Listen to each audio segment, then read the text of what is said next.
We are Tim and Katie, and we've spent the last 9 months converting our 2020 Ford Transit into the camper van of our dreams. It'd be easier for me if I turn away to flee, oh.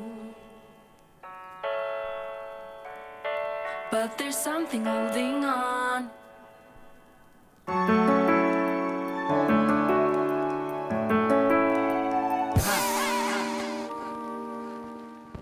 Did you know if you list your van with Outdoorsy, you can earn up to $50,000 a year? Check the link in the description to find out how. Walking in here, we have the kitchen, the dinette, and our bed, and of course our shower. So that's just our layout. So part of our pantry, which is one of our favorite components, is this pull-out pantry. We really wanted to maximize the space. As you can see, this corner is angled, and we did not want to have any handles here where you can hit your leg as you're coming in the van. So we have this push to open, and we store all of our dry goods here. Okay, here we have our utensil drawer, and because it's so shallow, we made these custom cutlery holders, which have been very handy so far. Okay, and then this next one we have for just larger utensils and saran wrap and stuff like that. And then we have our snack drawer, which is really a huge drawer. We can probably put way more in here. And then down here we have our pots and our pans. They all have latches, so they don't open during our trip. Okay, also in the base cabinet we have the NovaCool R4500, which is a 12-volt compressor fridge. We love the size of this. It does stick out a little bit, which is one of the drawbacks from it. As you can see, the door swings out, so it can't be within the base cabinet, but it's a trade-off we're willing to take. Going back to the sink, one thing we really like is this push button switch to use the pump. So you just push that there and the pump's on and now off. So we turn it on. You can use the sink. For the drain, we look underneath here. So here's the garbage first. We just have a kind of a makeshift setup, but we kind of like it, so I think we're going to keep it. And then underneath here is our 7-gallon gray water tank. But if you might be able to see at the back, there's a T that comes off the Camco drain here, and one line goes out straight onto the bottom of the van, down onto the ground, and then the other one comes into our gray water tank. So depending where we're parked, we switch between the two. And then lastly, we added a light on a doorbell switch here, just to easily tell the level of the gray water tank, so that we never overflow. Okay, so these overhead cabinets, we did a lot of scribing to get the angle as close to the van as we could to maximize the space. So in this first one we have our utensils, or our plates and our bowls, as well as measuring cups. So that's that one. We have these gas struts that keep it up, as well as the same latches as the drawers down below. All of the cabinets and the walls are made of Baltic birch, and in the kitchen as well as in the dinette area we recessed the ASCU LED puck lights so we'd have nice lighting from below. Same thing on this side, more toiletry type stuff, and they're the same design, left to right. Tim's clothes, my clothes, and then camera equipment, etc. Moving on to the dinette area here, we have this table, which is one of our favorite features of the van. It's, as you can see, floating, which is awesome because when you sit down here, it's relatively narrow if there's two pairs of legs in here, so we didn't want to have something in the center. So it's actually in the wall. It's an L-shaped bracket that's behind the Baltic birch and secured pretty nicely, so it takes a lot of weight. It's not super wobbly, but there's enough room for Tim and I to both have our laptops out or, you know, not be crowded during dinner. Moving on to the seats, we have these cushions that slide off. The top one comes off too, but we don't need to access this. This will be storage for more camera equipment, and there's also the plugs on the wall, as you can see, for the UV light and hot water tank. Okay, so if we move the bag out of the way, you can see the Webasto heater down below. Tim designed the box, and then a friend helped make it for us. It's out of aluminum. And then we have the vent of the Webasto ducted out the side and coming out of the bottom here, which is a great spot because it's right near your kitchen. So under this other bench seat is something I'm really excited about. It's the components for the recirculating shower. So I take the cushion off and lift up. And there's everything that's needed for the shower loop. And I've had a lot of questions about that, so I'm hoping to piece together an ebook to show step by step kind of all the components and how you could make it yourself. But then if you come over here, it's the control panel, which also we're really happy with how it turned out. So we have our BMS for the battery bank and the solar, all of that. So we'll go to the back of the van in a little bit and show you how all that works. Basically, it's a 560 amp hour battery bank, and we have 481 left right now. And we have our on-off switch for the inverter, and then our Webasto smart controller, our water gauge for our 34-gallon water tank, and it's just set on an illuminated on-off switch here, so you can't get left on. And then here's the water pump for the shower, and the UV light for the shower. So basically when you go to take a shower, you come on over here and you just turn the pump on and the UV light on, and then when you turn the shower on and off, the water will flow and stop flowing. We initially were going to go with the Renogy lithium phosphate batteries, but we're really thankful that we went with the DIY lithium battery route with the 560 amp hour battery. Our main power draws are the hot water tank and the induction cooktop, and most days the lowest we get is around 400 amp hour, and then that quickly recharges with the DC to DC charger off the alternator and the solar panels. The last part here is the timer switch for the hot water tank. So if you hit 30 minutes, really it only takes about 20 minutes to heat up, so when you come back, maybe you're out for a walk or something, the tank will be hot and ready to shower. Okay, so we'll show you guys the recirculating shower. And we used the Nautilus retractable shower door. And then inside we used a 24 by 32 inch shower pan. And for the walls, it's not actually tile, it's sheet vinyl flooring. At the junctions we used this 1/16 inch vinyl trim, and so we used the inside corners. And then for the light, we used the same LED strip lights that we used elsewhere at the back of the van around the bed. So the really cool thing with the shower is that it's recirculating. So it only uses about 3.5 gallons of water, and it goes through a 5-part filter system. Basically a strainer at the drain, a strainer before the pump, sediment filter, a carbon filter, and a UV light filter. So what it allows you to do is use that 3.5 gallons of water over and over and over and continue showering. And it's huge when you only have 34-gallon fresh water tank in the van. You don't have to continually be using that for your shower.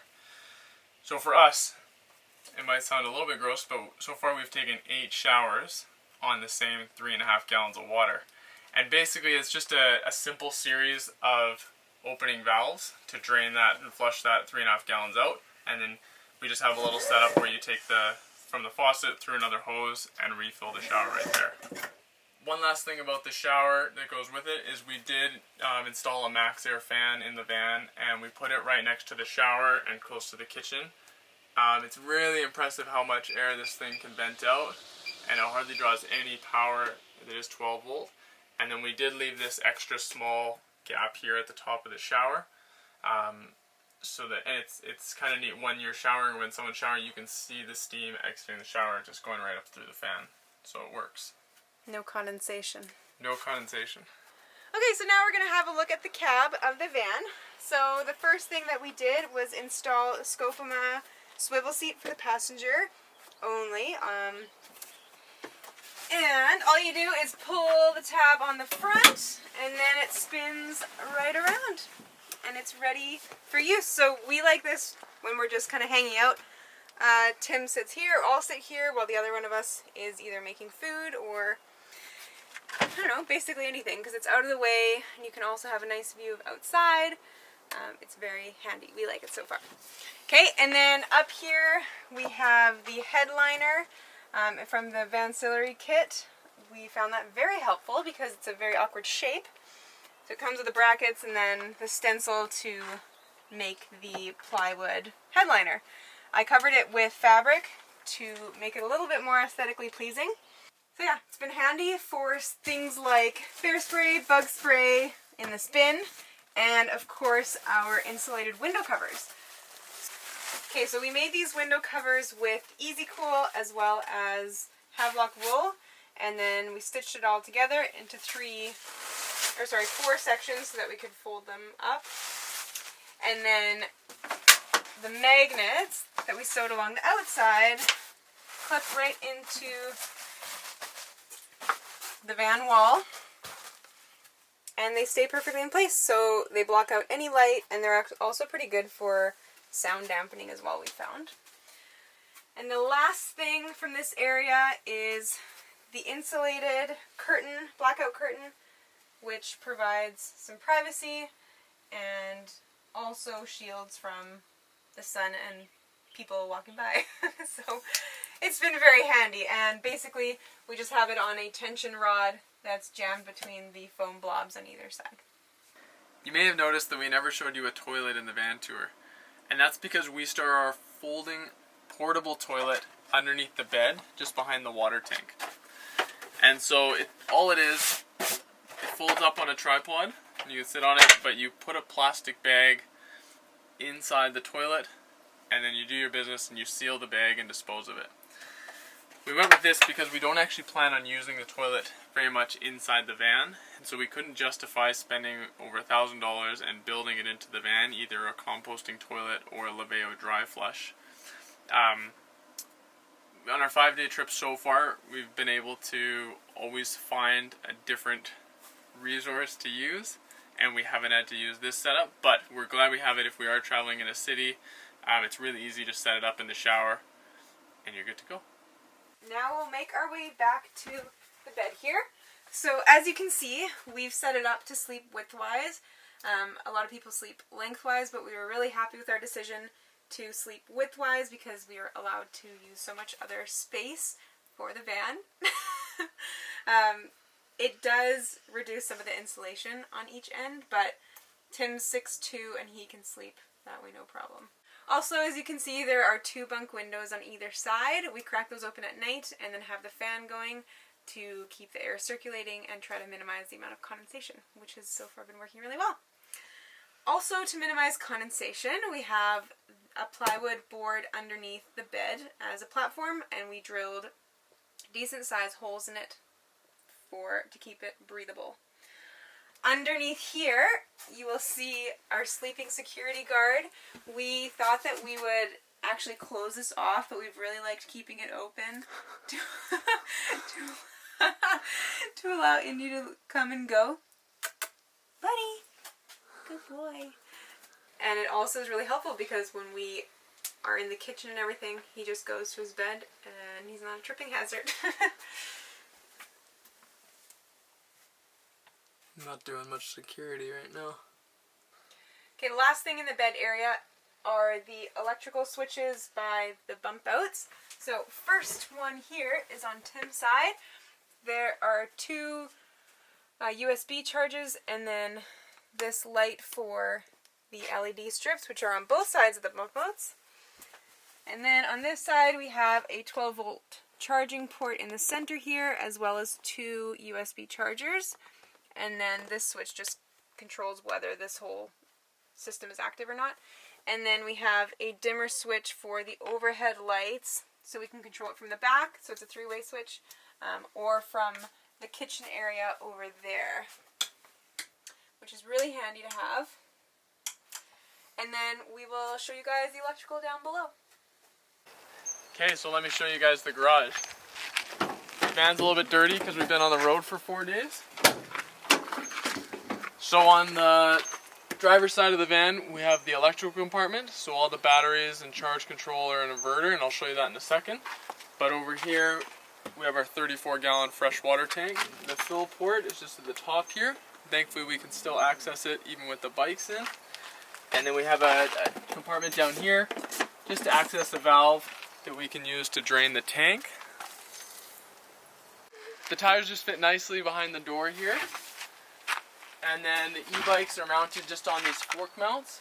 And then on the electrical box here, we have some outlets on a charge port that's connected to the inverter. So if we need to charge the e-bikes or use any power tools back here, we could plug them in right there. Here's our light for the garage. And now I'll show you a bit of the electrical system. So in our electrical cabinet here, we have our 3000 watt inverter, the 60 amp Sterling DC to DC charger that runs off the alternator. And then our battery is a 560 amp hour 12 volt battery. So it's a 2P4S configuration of 280 amp hour EVE cells. And then I went with the Chargery 300 amp BMS, and that's also the Chargery display module that we saw before on the control panel there. I tried to design it so everything could be accessed from the front, so just through Indy's dog door here. Our master on-off switch, you can just reach down. Our DC contactor that goes with the Chargery BMS. Our solar panel breaker, and then our solar panel charge controller, the Rover. Each device has its own breaker on the positive, and then obviously our Blue Sea fuse block and all the fuses there. So let's go on the roof and I'll show you the solar panels in the deck. So we didn't show this before, but we keep this extendable ladder behind the driver's seat. It was really Katie that wanted to go with the extendable ladder, but I'm really glad we did. Mainly for security reasons. We just feel so much better having the solar panels and paddle boards and different stuff strapped on the roof without any attached ladder that anyone could just climb up. So we'll go check out the solar panels. So I designed the roof rack and had it fabricated in cam loops, and then we took it and got it powder coated. As you can see, it's designed to ideally fit these 5 100 watt panels around the fan, and then the end portion here is a roof deck, and it's made of composite fascia. And we went with the fascia because our spacing was close enough together that it still remains strong, but it's really light compared to the Trex composite decking. Those other brands of composite decking are actually quite heavy. So we're really happy with the durability and how it's holding up so far. It's been out in the sun and snow for about 8 months now, and it's still looking good, and it'll be really easy to swap out if we need to. You could, in theory, go with 3 more 100 watt panels back here, but we like having the option to come sit up here, or as you can see, store our inflatable paddle boards up here or anything else we need to strap on. The main modifications we did to the van, other than the roof rack, were definitely the tires and rims. We went with the black Rhino Havasu rims and the BFG KO2s, and we went the biggest size you can without having to trim the pinch weld. And so those are the 255/70 R16s. They made a huge difference to the van. We paid for it a little bit with the fuel mileage, but we're really happy when we went with them. Thanks for watching. We're so thankful we've had the chance to convert this van. Having never done a project like this before, we've learned so many new skills and we've loved the process.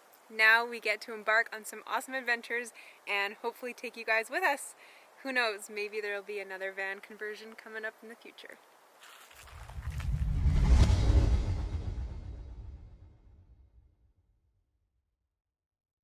I hope you enjoyed that video. If you hadn't noticed, we do sell an ebook for how to convert a van. It has over 190 pages of detailed instructions and diagrams, also 25 video tutorials which are specifically for the ebook buyer. Creating a van for many people is obviously a really intimidating project, but I really believe, and I've seen it time and time and time again, that with the right information, anyone can turn out with a pretty decent van conversion. So check the link in the description, subscribe to the channel if you are not already, and drop us a comment if you like this video.